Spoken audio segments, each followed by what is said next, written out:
نور مجسم، شفیع معظم، نبی مقدم صلی اللہ علیہ وآلہ وسلم کی دعوت توحید پر، دعوت اللہ پر جب انسانوں نے اپنے علم، اپنی عقل اور اپنی سمجھ سے جواب یہ دیا کہ اگر ہم رب واحد وحدہ لا شریک کی بات پر چلیں گے، اگر ہم محمد عربی صلی اللہ علیہ وآلہ وسلم کی دعوت کو قبول کریں گے تو یہ شاید ہمارے لیے خسارہ ہوگا، یہ ہمارے لیے نقصان کا باعث ہوگا۔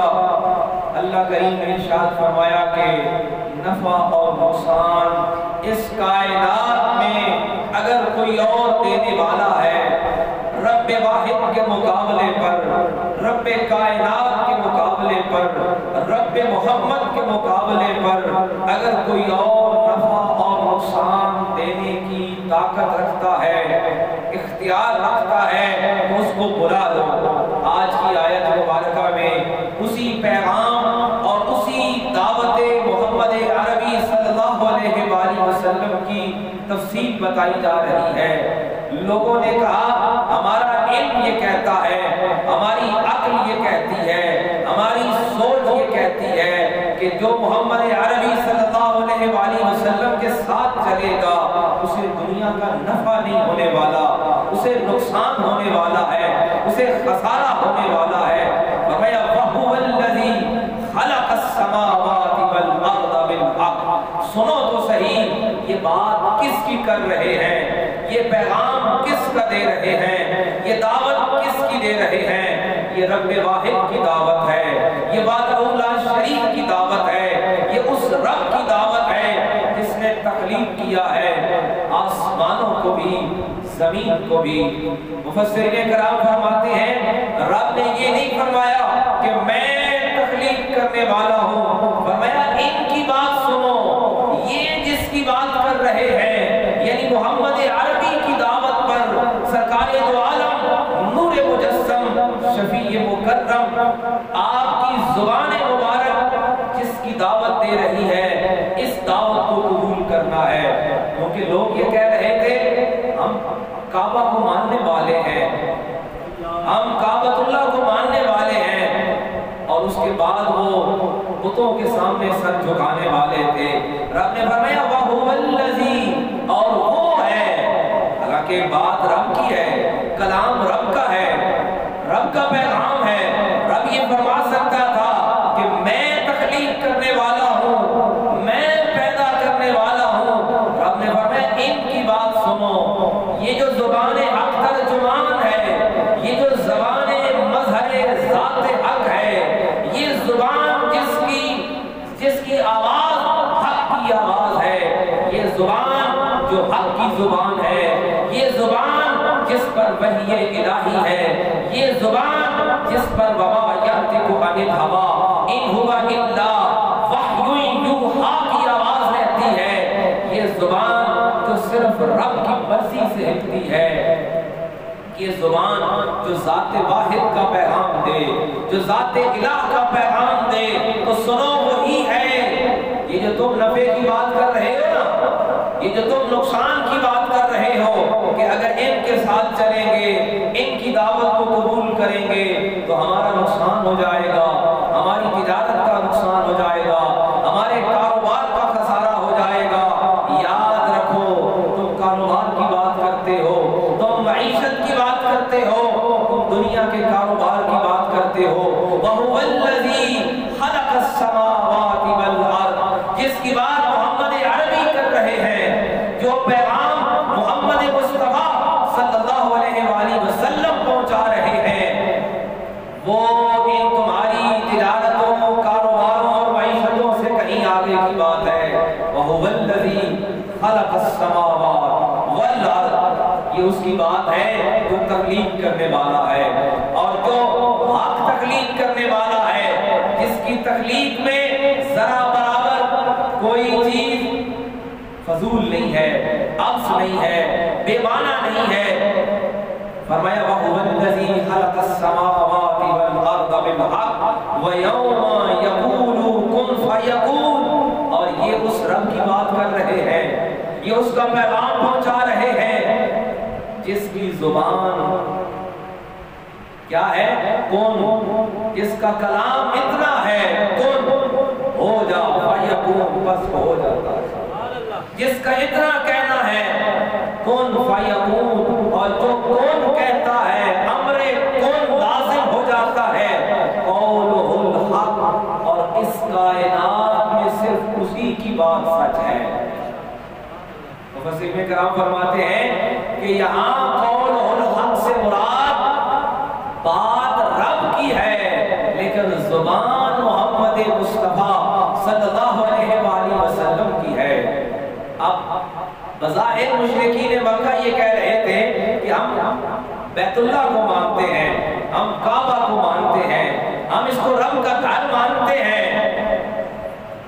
اور سیدنا صدیق اکبر قربان جائیے، قافلہ سالار عشق امیر المومنین نائب رسول سیدنا صدیق اکبر سے کہا نا لوگوں نے کہ ہم رب کعبہ کو مانتے ہیں اور تم یہ نئی بات کیا کرتے ہو؟ سیدنا صدیق اکبر نے جواب دیا میں رب محمد کو مانتا ہوں. سوال قبر و حشر میں یہ ہونے والا ہے کہ کیا نبی آخر الزمان کی بات مانی ہے یا نہیں مانی ہے؟ رب نے فرمایا یہ ان کی بات سنو، ان کی بات پہ کان دھرو. یہ جس کی بات کر رہے ہیں وہ کون ہے؟ وَيَوْمَ يَقُولُ كُنْ فَيَكُونُ. یا رب یہاں پہ اپنا تعارف بھی اپنے معبود کی زبان سے کروا رہا ہے. فرمایا یہ جس کی بات کر رہے ہیں. اب انداز کلام دیکھیے، انداز گفتگو دیکھیے. رب یہ فرماتا کہ میں مالک ہوں کن کا، میں مالک ہوں تخلیق کا، میں خالق ہوں زمین و آسمان کا. اور میں نہیں، یہ جس کی بات کر رہے ہیں. ہم کسی رب کو نہیں جانتے اور سارے انسان کسی رب کو نہیں جانتے، نہ کسی آنکھ نے دیکھا، بلکہ قرآن نے کہا لا تدرکہ الابصار وہو یدرک الابصار. کیا تمہاری آنکھ نے دیکھا؟ اور تمہاری آنکھ تو دیکھ سکتی نہیں. کسی بشر کی، کسی انسان کی آنکھ نے نہیں دیکھا.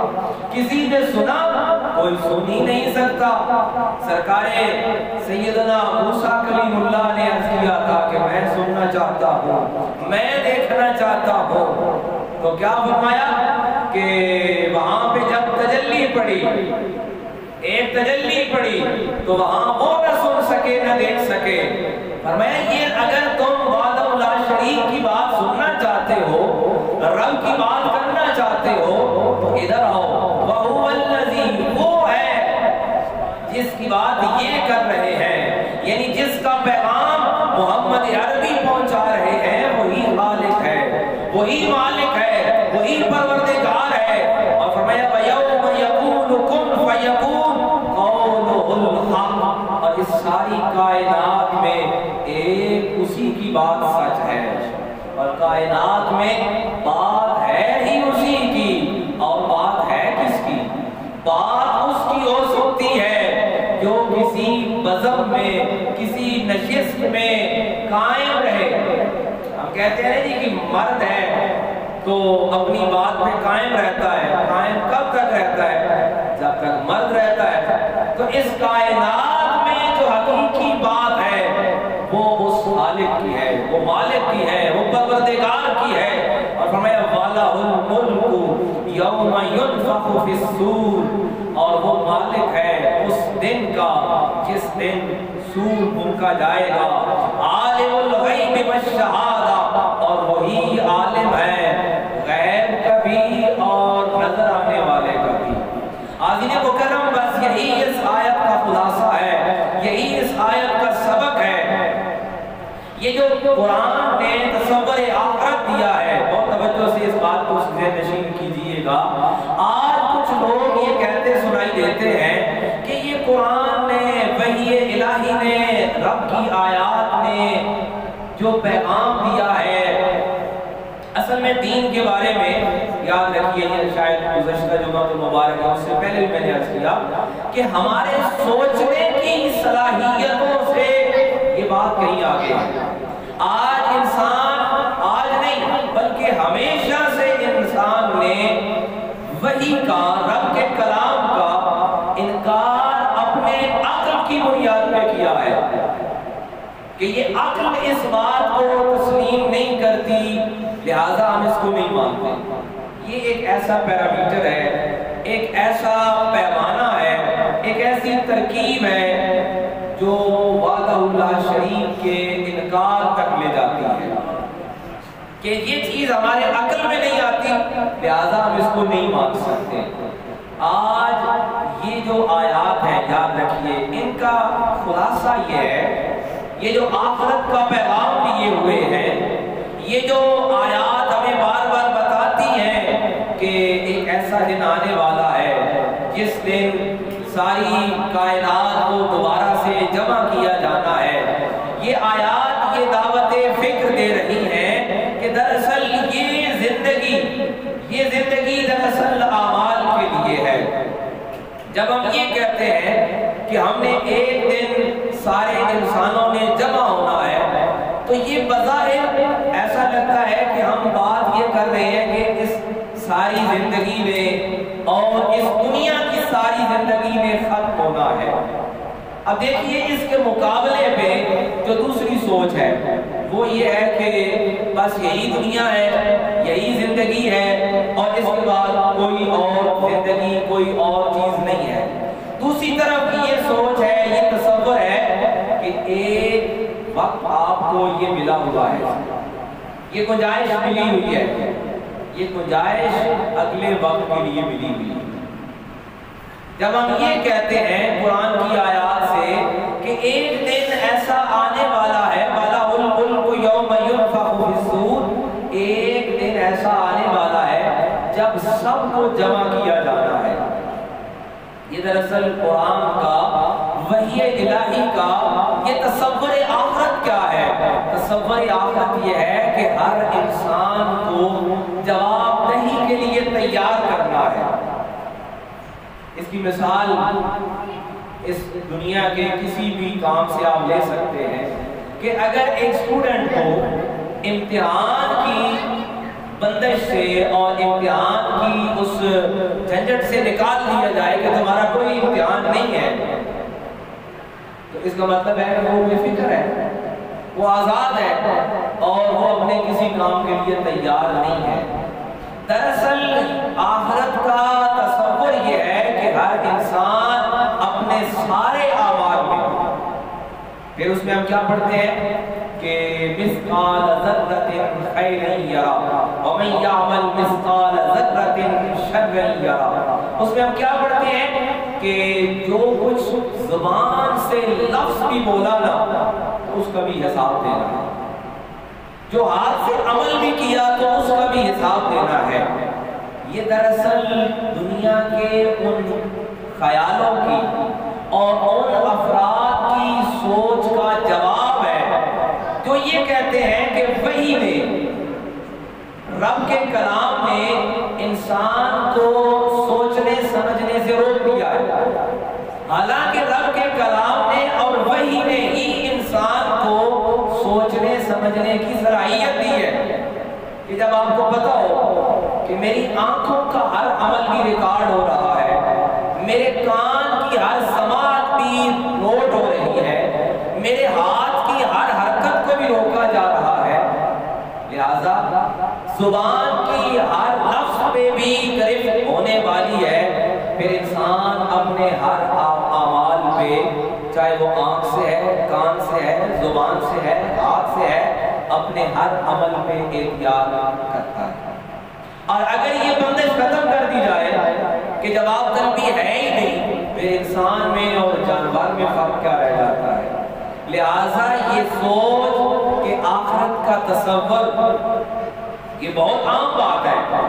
آج لوگ یہ کہتے سنائی دیتے ہیں کہ جی آپ نے آخرت کا تصور دے کر انسان کو اس زندگی میں مجبور اور معذور کر دیا ہے۔ یہ معذور کرنا نہیں ہے، یہ انسان کو اعمال کی طرف لانے آیا ہے۔